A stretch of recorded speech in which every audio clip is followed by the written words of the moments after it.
How's it going, people? Welcome back to the channel and welcome to a video on 10 depreciated exotic cars that you can buy that have pretty insane performance. In fact, the top few pretty much have supercar levels of performance. It's genuinely ridiculous. I've ordered them from slowest to fastest from 0 to 60 and then broken any ties with brake horsepower figures to reduce bias on my side. But don't forget that whenever you buy any secondhand car, maintenance, repairs, insurance, all that good stuff is important to remember. And don't forget that I'm in the UK, so prices in other countries may differ. If you enjoyed the video, remember to like, comment and subscribe for more weekly car content. But without further ado, let's get into the video.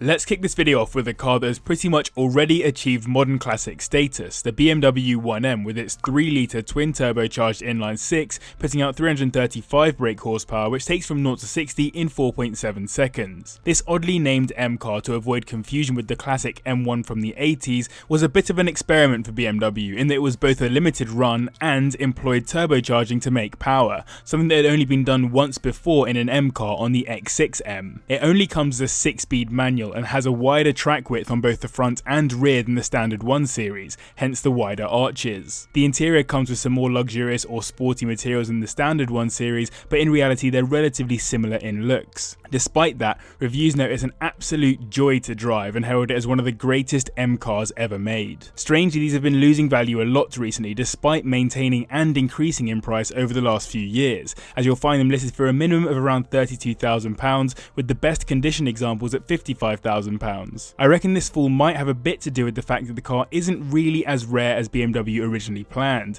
as they built 6,309 in total, despite only planning to make 2,700. Injectors, fuel pumps, nitrogen oxide sensors, prop shafts, LSDs, clutches and synchros are the main pain points to look for in these. Not saying that they're hugely common problems, but if you're buying, these are the things that 1M experts say to look for, and based on potential future prices, you'll definitely want to get one in good condition. Next up is the Aston Martin V8 Vantage AMR, which hosts a 4.7-litre V8 engine, putting out 430 brake horsepower, which takes to 60 in 4.5 seconds. This version of the Vantage arrived late in its generation's run, around 2017, with heavily limited production at 200 V8s and 100 V12s. And my personal favourite thing about these is that though they came with auto boxes as standard, you could have spec'd a manual from new. Imagine a manual V12 of these, I would be so gassed. The car came as a celebration of GTE Pro class victory at Le Mans, but it didn't get any changes to the performance sadly. Instead, Aston opted to throw a different set of paint schemes, some Union flag badges, and an AMR trimmed interior. So you go for one of these for the rarity rather than because they perform any better than the original car. The minimum you'll find these listed for is around £70,000 and you'll get on with super low miles for £87,000. According to Aston Martin experts, the V8 engine is actually strong and reliable, but has to be meticulously maintained in order to keep it that way. Fortunately, the specialist service network for these is actually really good, although still obviously more expensive than your average car, but many owners note how surprised they've been with the affordability of ownership. In 8th we have one of my personal favourite cars on this list, the Porsche Cayman 981 GT4, which has a 3.8-litre flat 6 engine out of the 991 Carrera S, putting out 379 brake horsepower, helping it to get to 60 in 4.3 seconds. The GT4 sort of followed on from where the 987R left off, but took it to a whole new level in terms of track focus, with that massive downforce providing wing, stiffened chassis and suspension, race seats and even a race ECU in the right spec, amongst other features. Owners and journalists alike praise the handling, but the car has also gained favour as an exotic, and they've become pretty well sought after. Despite that, these are slowly falling in price at £62,000 minimum and £77,000 for the most pristine examples. It's also worth noting that the interior on these is really nice, with track or sports focused materials throughout, but a fully Porsche feel either way, as you'd expect. They're reliable too, and though owners note a few small knocks from the suspension and severe fuel and tyre consumption, they also note how they can rag these around on track days with peace of mind that they'll be able to get home at the end of the day, as long as they don't put the car on its roof or something. Possibly the loudest car on this list, taking 7th, is the Jaguar F-Type SVR, the most savage version of the F-Type, with its supercharged 5-litre V8, which puts out a massive 566 brake horsepower, more than any other car car on this list, which gets from 0 to 60 in 3.7 seconds. Though it was made to be lighter and faster than the other versions of this car, the SVR isn't really a track style car, as Jag themselves stated it was all about everyday usability, which is something the F-Type has stood for throughout its run so far. They basically wanted more performance while keeping it as a car you might be able to daily drive. It was the first Jag to ever receive the SVR title, and the Special Vehicle Operations team didn't just look at the engine and lightness, they also applied their magic to make the car handle better, particularly at high speed, with that aero package all round significantly reducing lift. It also gets a slightly more savage interior, but still with a focus on comfort. When I first started making videos back in 2018, these were still up in the £80,000 mark, but now you'll find them listed for a minimum of around £57,000, with 90k being the max you'll find a second-hand example listed for now. Unfortunately, the V8 isn't as reliable as the V6 according to experts, who suggest the possibility of cam chain tensioner issues and high pressure fuel pump failure. The other thing to check on these is the rear diff leaking oil, which is interesting as Jag claimed these would be sealed for life, when in reality specialists like to change the fluid at 70,000 miles. In 6th is a car straight out of Maranello, the Ferrari California, or California T if you've got a bit of extra cash,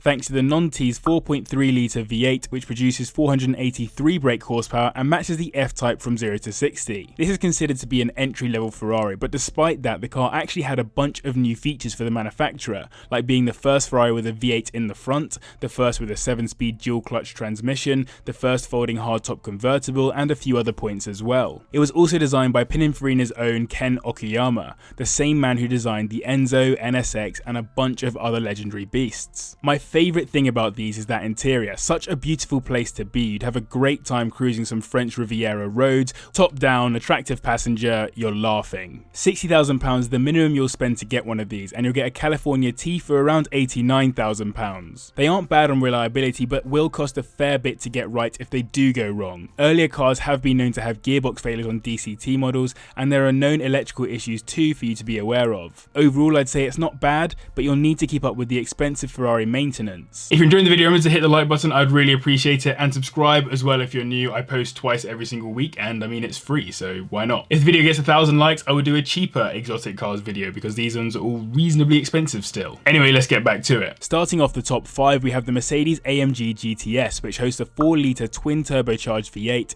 putting out 514 brake horsepower, which again matches the Ferrari and Jag from 0 to 60. The AMG GT was the second car developed entirely by AMG after the SLS, and the GTS was the highest spec made available on release in 2015 before the GTR came out. Compared to the base GT, it got an electronically controlled LSD, race mode and race start, AMG ride adaptive suspension, and an AMG performance exhaust. The interior is also highly speccable, and you can find examples that have gone down either a more luxury route or a more sporty route. Owners love the engines on these, but the ride and handling are sometimes questioned, particularly by journalists. It's important to remember that though it is sporty, it's still pretty Grand Tourer-esque in design, and so may feel as such. You'll find these listed for a minimum of around £54,000, and £78,000 will get you a maxed out example. Reliability has generally been very sound on these, and though there have been a few recalls, that one man, one engine philosophy has really paid off for many owners. I think this would make an excellent daily exotic car to run around in,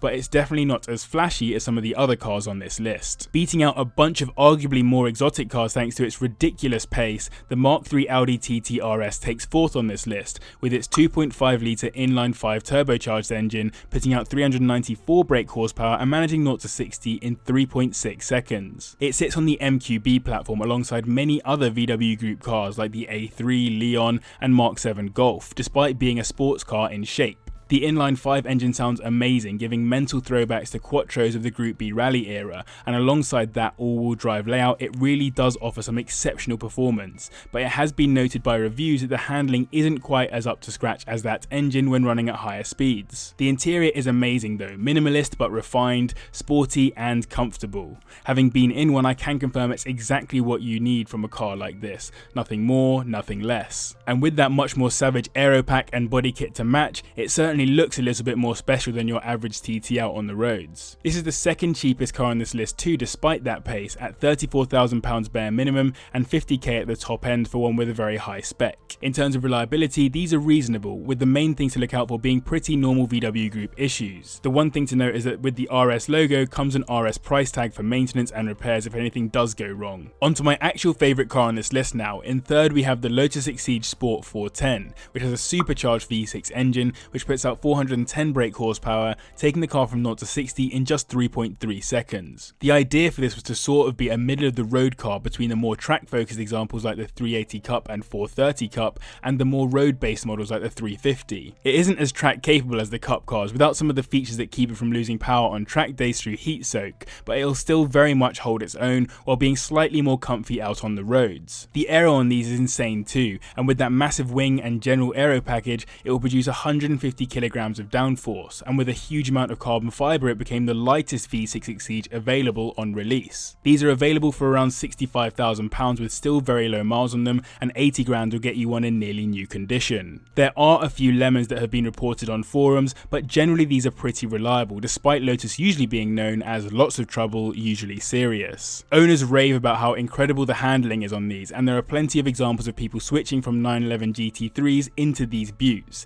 Here's hoping I have one in the future. Another British car taking second on this list, the McLaren 570S, thanks to its 3.8 litre twin turbocharged V8 engine which puts out 562 brake horsepower and matches the Lotus from 0 to 60. With this car, McLaren actually put the focus on day-to-day usability and drivability, despite it being an S model, and gave the car additional storage space all round, and some more comfortable materials to choose from like leather, rather than the usual Alcantara. Despite this comfort, aero was still a massive concern in the design brief, and the back was even inspired by the P1, which had more aero than any other road car at the time. Of course, it also has dihedral doors, which is staple on McLarens at this point. It's also the base car for variants like the 540C, which takes comfort to another level, and the 600 LT, which is more of a track focused example. You can get 540Cs for relatively similar prices to the 570S as well. In classic McLaren depreciation fashion, 78 grand is the minimum you'll spend to get the 570S, despite being over 150 grand when new, and 90k will get you one with very low miles on it. Of course, many worry about McLaren's poor service record, and McLaren actively push you to get a warranty on these year on year, making them quite expensive on that front. On forums and from experts I could find though, the main problems come in electrical form on some lemons, when in reality they're not actually unreliable if you find a decent one. Taking the top spot, we have arguably the king of supercar performance without necessarily being a supercar. It's the Nissan GTR, which hosts the 3.8 litre twin turbocharged V6 with the track edition spec putting out 542 brake horsepower and doing 0 to 60 in a ridiculous time of just 2.6 seconds. The track edition lost the rear seats and gained stiffer suspension, better brake cooling and a different body kit all round, as well as new Recaro seats. The fact it can do 0 to 60 in 2.6 seconds is mind-boggling, but you could always go for a normal GTR or a Nismo for similar-ish amounts of money, depending on what you want out of the car. Having a track edition definitely takes away from the practicality of the car, for example. They're not just fast, they're quite reliable too, as the engine is highly rated and will do 750 brake horsepower without any forging, according to Litchfield. There are some known issues with chain stretching, which causes tensioner wear, and flywheel shaft bearing issues too. Fortunately, you can often see how badly abused the car is before you buy it, as you can see stuff like how many launch control starts it's done by plugging into the ECU. You can get a standard early GTR for around the £30,000 mark, where it's been for years now, and 75 grand will get you a recently facelifted track edition with low miles, and honestly, that would take on almost any supercar on the roads in stock form. So I hope you enjoyed this video. I hope you learned something or have seen a car that you want to buy. I know that I'd pretty much have any of the 10. Massive thank you to the patrons as always, and to you guys as well for watching. I'll see you in the next one.